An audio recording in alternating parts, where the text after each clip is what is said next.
সহজ লেসনে তোমাদের সকলকে স্বাগত। আজকে আমরা অষ্টম শ্রেণীর প্রথম পর্যায়ক্রমিক মূল্যায়ন 2025 সালের ভূগোল বিষয়ের সম্পূর্ণ উত্তর সহ নমুনা প্রশ্নপত্র সেট 5 সম্পর্কে আলোচনা করব। তো চলো এই ভিডিওতে আমরা ক্লাস 8 এর ফার্স্ট ইউনিট টেস্ট 2025 জিওগ্রাফি সাবজেক্টের এই কোশ্চেন পেপারের উত্তরগুলো দেখে নিই। প্রথম ইউনিট টেস্টে তোমাদের 30 নম্বরের পরীক্ষা নেওয়া হবে, সময় দেওয়া থাকবে 1 ঘন্টা। এই প্রশ্ন এবং উত্তরের পিডিএফ ফাইলগুলো আমাদের সহজ লেসন অ্যাপের মধ্যে দেওয়া আছে। অ্যাপের লিঙ্ক ডেসক্রিপশন বক্সে রয়েছে, সেখান থেকে তোমরা অ্যাপটিকে ডাউনলোড করে চাইলে প্রশ্নের পিডিএফগুলো নিতে পারো। এই কোশ্চেন পেপারের 1 নম্বর থেকে বলা হচ্ছে সঠিক উত্তরটি নির্বাচন করো, যে কোনো এখান থেকে 6টি প্রশ্নের উত্তর লিখতে হবে, ঠিক আছে। প্রশ্নের মানে 1 নম্বর করে। নাম্বার এতে বলা হচ্ছে সকল প্রকার মাধ্যমের মধ্য দিয়ে গতিশীল ভূকম্পনীয় তরঙ্গটি হলো পি তরঙ্গ, এস তরঙ্গ, এল তরঙ্গ সবকটি। তো সকল প্রকার মাধ্যমের মধ্য দিয়েই গতিশীল হতে পারে ভূমিকম্পের যে তরঙ্গ সেটা হচ্ছে পি তরঙ্গ। ওকে, এরপর নাম্বার বি, সার্ক এর সদর দপ্তর হলো নেপাল, শ্রীলঙ্কা, ভুটান, মায়ানমার। তো সার্কের সদর দপ্তর হচ্ছে নেপাল, ঠিক আছে, নেপালের কাঠমান্ডু। এরপর নাম্বার সি, পৃথিবীর অভ্যন্তরের তাপমাত্রা 1 ডিগ্রি বৃদ্ধি পায় যে গভীরতায় সেটা হচ্ছে 23 মিটার, 33 মিটার, 43 মিটার, 53 মিটার। তো পৃথিবীর অভ্যন্তরের তাপমাত্রা 1 ডিগ্রি বৃদ্ধি পায় যে গভীরতায়, উত্তর লিখবে 33 মিটার গভীরতায়। ওকে, নাম্বার ডি হচ্ছে ভূ অভ্যন্তরের গলিত সান্দ্র পদার্থকে বলা হয় লাভা, ম্যাগমা না ছাই। তো ভূ অভ্যন্তরের গলিত সান্দ্র পদার্থকে বলা হয় ম্যাগমা। নাম্বার ই, শিলামণ্ডলের নিচে গুরুমণ্ডলের উপরের অংশে বিশেষ স্তরটি হলো অ্যাস্থেনোস্ফিয়ার, প্রোফেসিমা না নিফেসিমা। তো শিলামণ্ডলের নিচে আর গুরুমণ্ডলের উপরের যে স্তর সেটাকে বলা হয় অ্যাস্থেনোস্ফিয়ার। নাম্বার এফ, ক্রোফেসিমা ও নিফেসিমার মধ্যে অবস্থিত বিযুক্তি রেখা হলো লেহমান, রেপেত্তিনা, কলোরাডো। তো ক্রোফেসিমা আর নিফেসিমার মাঝখানে যে বিযুক্তি রেখা সেটা হচ্ছে রেপিত্তি বিযুক্তি রেখা। 2 নম্বর থেকে একটি বা দুটি শব্দ উত্তর দাও। 1 × 4 = 4। 4টি প্রশ্নের উত্তর লিখতে হবে, প্রশ্নের মানে 1 নম্বর করে। নাম্বার 1, পাকিস্তানের শুষ্ক অঞ্চলের কৃষিক্ষেত্রে জল নিয়ে যাওয়ার পদ্ধতির নাম কি? তো পাকিস্তানের শুষ্ক অঞ্চলের কৃষিক্ষেত্রে জল নিয়ে যাওয়ার যে পদ্ধতি তার নাম হচ্ছে ক্যারেজ প্রথা। নাম্বার বি, সন্ধব লবণ ড্যাশ জাতীয় অসংঘাত পাললিক শিলা। তো সন্ধব লবণ হচ্ছে অজৈব জাতীয় অসংঘাত পাললিক শিলা। নাম্বার সি, বাংলাদেশের উচ্চতম শৃঙ্গের নাম কি? বাংলাদেশের উচ্চতম শৃঙ্গ হচ্ছে পিওক্রাডং। এরপর এর সঙ্গে অথবা দিয়ে দেওয়া আছে দারুচিনির দেশ কোন দেশকে বলা হয়? উত্তর লিখবে শ্রীলঙ্কাকে বলা হয় দারুচিনির দেশ। নাম্বার ডি হচ্ছে শিয়াল ও সীমা স্তরের মাঝে আছে ড্যাশ বিযুক্তি রেখা। তো শিয়াল ও সীমা স্তরের মাঝে রয়েছে কলোরাডো বিযুক্তি রেখা। 3 নম্বর থেকে যে কোনো দুটি প্রশ্নের উত্তর দাও, প্রশ্নের মান এখানে 2 নম্বর করে, 2 2 4 নম্বর দেওয়া আছে। নাম্বার এতে রিক্টার স্কেল কি? তো সিসমোগ্রাফ যন্ত্রের উপর বসানো যে স্কেলের সাহায্যে ভূমিকম্পের তীব্রতা পরিমাপ করা হয় তাকে রিক্টার স্কেল বলে। নাম্বার বি হচ্ছে সক্রিয়তার ভিত্তিতে আগ্নেয়গিরি কয় প্রকার, প্রত্যেকের উদাহরণ দেওয়া। তো সক্রিয়তার ভিত্তিতে আগ্নেয়গিরি হচ্ছে 3 প্রকার। নাম্বার 1 হচ্ছে সক্রিয় আগ্নেয়গিরি, যেমন ইতালির ভিসুভিয়াস ও স্ট্রম্বলি। নাম্বার 2, সুপ্ত আগ্নেয়গিরি, যেমন হচ্ছে ইন্দোনেশিয়ার ক্রাকাতোয়া হচ্ছে একটি সুপ্ত আগ্নেয়গিরি। 3 নম্বর মৃত আগ্নেয়গিরি, যেমন হচ্ছে মেক্সিকোর পারকুটিন, মায়ানমারের পোপো ইত্যাদি, এগুলো হচ্ছে মৃত আগ্নেয়গিরি, ঠিক আছে। পরের প্রশ্ন নাম্বার সি, অপসারী পাতসীমানাকে গঠনকারী পাতসীমানা বলা হয় কেন? তো অপসারী পাতসীমানার আরেক নাম গঠনকারী পাতসীমানা। অপসারী পাতসীমানায় নূতন ভূত্বক এবং সমুদ্রের ভিতর সামুদ্রিক শৈলশিরা তৈরি হয়। এই গঠনমূলক প্রভাবের জন্যই অপসারী পাতসীমানার আরেক নাম গঠনকারী পাতসীমানা। নাম্বার সি, সার্ক গঠনের উদ্দেশ্য লেখন। তো সার্ক গঠনের প্রধান উদ্দেশ্য হলো ভারত ও তার প্রতিবেশী দেশগুলির মধ্যে শান্তি, স্থায়িত্ব ও অর্থনৈতিক প্রগতি সাধন। নাম্বার ডি, ক্যারেজ প্রথা বলতে কী বোঝো? পাকিস্তানের শুষ্ক পশ্চিমাঞ্চলে মাটির নিচে সুড়ঙ্গ কেটে কৃষিক্ষেত্রে যে জল নিয়ে যাওয়া হয় তাকে ক্যারেজ প্রথা বলে। 4 নম্বর যে কোনো দুটি প্রশ্নের উত্তর এখান থেকেও লিখতে হবে, প্রশ্নের মান 3 নম্বর করে, 3 2 6 নম্বর দেওয়া আছে দুটি প্রশ্নের জন্য। প্রথম প্রশ্ন হচ্ছে নাম্বার এতে মায়ানমারের খনিজ ও বনজ সম্পদ সম্পর্কে যা জানো লেখন। তো মায়ানমার খনিজ সম্পদে বেশ সমৃদ্ধ। ইরাবতী ও চিদুইন নদী অববাহিকায় খনিজ তেল পাওয়া যায়। এছাড়া টিন, সীসা, দস্তা, ট্যাংস্টেন ও মূল্যবান পাথর উত্তোলনে মায়ানমার বিখ্যাত। মূল্যবান রত্ন হিসেবে মায়ানমারের পদ্মরাগমণির খ্যাতি পৃথিবী জোড়া।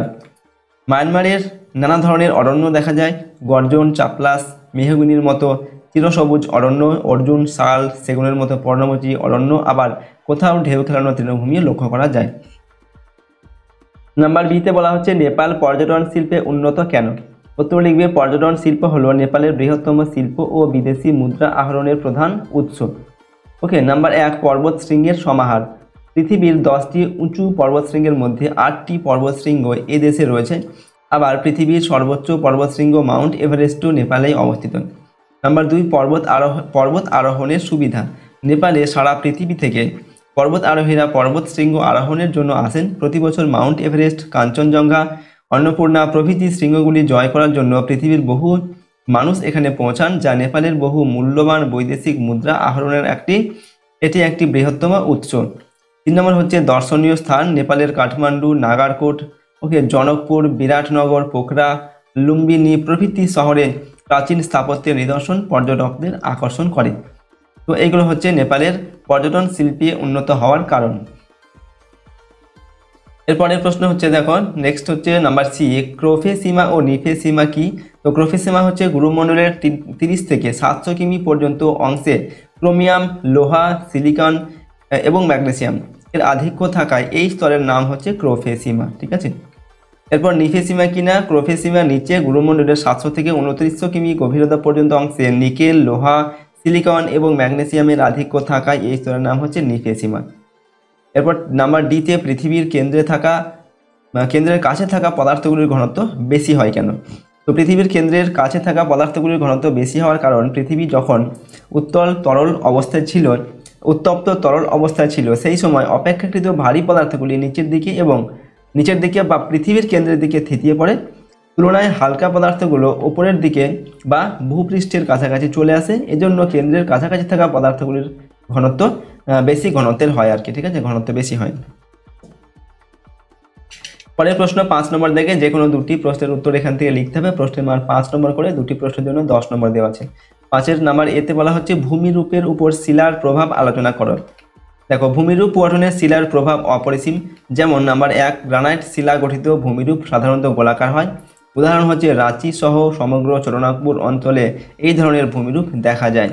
নাম্বার 2 ব্যাসল্ট জাতীয় ক্ষারকীয় শিলায় গঠিত ভূমিরূপগুলি অনেকটা চ্যাপ্টা আকৃতির হয়ে থাকে। উদাহরণ দাক্ষিণাত্য মালভূমির ডেকান ট্রাপ অঞ্চল। নাম্বার 3 চুনাপাথর যুক্ত অঞ্চলে নদী বা বৃষ্টির জল মাটিকে দ্রুত ক্ষয় করে ভূগর্ভে গিয়ে ছোট বড় নানা আকৃতির গর্তের সৃষ্টি করে। এই ধরনের ভূমিরূপের নাম কার্স্ট ভূমিরূপ। নাম্বার বি শিলাচক্র কাকে বলে? আগ্নেয় শিলার বৈশিষ্ট্যগুলি লেখো। তো শিলাচক্র কি না? আগ্নেয় ও পাললিক শিলা ভীষণ তাপ, চাপ ও রাসায়নিক বিক্রিয়ার মাধ্যমে দীর্ঘ সময় ধরে পরিবর্তিত হয়ে রূপান্তরিত শিলায় পরিণত হয়। আবার বহু বছর পর এই সব শিলা ভূ আলোড়নের ফলে ভূগর্ভে প্রবেশ করে ম্যাগমাতে পরিণত হয়। আবার তা থেকে আগ্নেয় শিলা সৃষ্টি হয়। আবার কখনো রূপান্তরিত শিলা প্রাকৃতিক শক্তি দ্বারা ক্ষয় পেয়ে ও অপসারিত হয়ে নদী বা সমুদ্রের তলদেশে সঞ্চিত হয় বা জমাট বেঁধে পাললিক শিলা তৈরি করে। প্রকৃতিতে শিলার উৎপত্তি ও এক শিলা থেকে অন্য শিলায় রূপান্তর একটি নির্দিষ্ট নিয়মে চক্রাকারে আবর্তিত হয়ে চলেছে। এইভাবে ক্রমান্বয়ে 3 প্রকার শিলার বিভিন্ন পদ্ধতিতে চক্রাকারে আবর্তনের সম্পূর্ণ প্রক্রিয়াটি হলো শিলাচক্র। ওকে, এরপর দেখো আগ্নেয় শিলার বৈশিষ্ট্য লিখতে বলা হয়েছে। তো আগ্নেয় শিলার বৈশিষ্ট্যগুলি হলো নাম্বার 1 আগ্নেয় শিলা শক্ত ও ভারী, ওকে, ঘনত্ব খুব বেশি হয়। 2 নম্বর আগ্নেয় শিলার কেলাসের মতো গঠন দেখা যায় আগ্নেয় শিলায়। ঠিক আছে, আগ্নেয় শিলায় কেলাসের মতো গঠন দেখা যায়। 3 নম্বর এই শিলায় উল্লম্ব ফাটল দেখা যায়, তাই প্রবেশ্যতা বেশি। 4 নম্বর হচ্ছে ভঙ্গুরতা যথেষ্ট কম হয় আগ্নেয় শিলার ক্ষয় প্রতিরোধের ক্ষমতা যথেষ্ট বেশি। এরপর নাম্বার সিতে কেন আমরা পৃথিবীর অভ্যন্তর সম্পর্কে সরাসরি কোনো তথ্য পাই না? উত্তর লিখবে পৃথিবীর অভ্যন্তর সম্পর্কে সরাসরি কোনো তথ্য না পাওয়ার কারণ পৃথিবীর অভ্যন্তরভাগের তাপমাত্রা এত বেশি থাকে যে সেখানে পৌঁছে অভ্যন্তর সম্পর্কে জানা সম্ভব নয়। সাম্প্রতিক উন্নত প্রযুক্তি ও কারিগরি পদ্ধতি ব্যবহার করে এবং ভূকম্পন তরঙ্গের গতিবিধি লক্ষ্য করে পৃথিবীর ভিতরের মাত্র কয়েক কিমি পর্যন্ত তথ্য জানা সম্ভব হয়েছে। তবে বর্তমানে বিজ্ঞানীরা আরও অত্যাধুনিক প্রযুক্তি ব্যবহার করে পৃথিবীর অভ্যন্তর ভাগ সম্পর্কে জানার চেষ্টা করছেন। পৃথিবীর ভিতর সম্পর্কে আমরা তেমনভাবে কোনো তথ্য জানতে পারিনি। নেক্সট হচ্ছে নাম্বার ডিতে ভূমিকম্প তরঙ্গ কিভাবে সৃষ্টি হয়, এগুলি কিভাবে প্রবাহিত হয়? তো ভূ অভ্যন্তরে কম্পন সৃষ্টি হলে ভূমিকম্প তরঙ্গ সৃষ্টি হয়। ভূমিকম্পের 2টি তরঙ্গ, একটি পি তরঙ্গ ও অপরটি এস তরঙ্গ। ভূমিকম্পের তরঙ্গ বিভিন্ন পদার্থের মধ্য দিয়ে প্রবাহিত হয়। এই তরঙ্গের গতি কখনো ধীর কখনো বা দ্রুত হয়। ভূমিকম্পের পি তরঙ্গ ভূ অভ্যন্তরের যে কোনো কঠিন বা তরল মাধ্যমের মধ্য দিয়ে প্রবাহিত হতে পারে, কিন্তু এস তরঙ্গ কেবলমাত্র কঠিন মাধ্যমের মধ্য দিয়ে ভ্রমণে সক্ষম। তরল বা অর্ধতরল কোনো পদার্থের মধ্য দিয়েই প্রবাহিত হতে পারে না। বর্তমানে পৃথিবীর অভ্যন্তর সম্পর্কে জানতে ভূমিকম্প তরঙ্গের গতিবিধি অনেকখানি সাহায্য করেছে। এর দ্বারা পর্যবেক্ষণ করে বিজ্ঞানীরা পৃথিবীর অভ্যন্তরে 3টি স্তরের সন্ধান পেয়েছেন। ওকে, তো দেখো আজকের এই ভিডিওতে আমরা তোমাদের ক্লাস 8-এর ফার্স্ট ইউনিট টেস্ট 2025 সালের ভূগোল বা জিওগ্রাফি সাবজেক্টের একটি মডেল কোশ্চেন পেপারের সম্পূর্ণ উত্তর আলোচনা করলাম।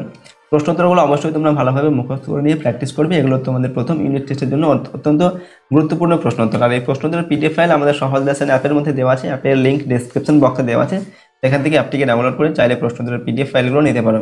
ওকে, আর যদি আমাদের এই চ্যানেলে তোমরা নতুন হয়ে থাকো, চ্যানেলটিকে সাবস্ক্রাইব করবে, পাশের বেল আইকনে প্রেস করে অল অপশানটিকে সিলেক্ট করে নেবে পরবর্তী ভিডিওগুলি পাওয়ার জন্য। এবং ভিডিওটি অবশ্যই লাইক করবে, ভিডিওটিকে বন্ধু বান্ধবীর সঙ্গে শেয়ার করবে, কমেন্ট বক্সে নিজেদের মতামত অবশ্যই লিখে জানাবে। আজকে আমরা ভিডিওটিকে এখানে শেষ করছি। সম্পূর্ণ ভিডিওটি দেখার জন্য অসংখ্য ধন্যবাদ।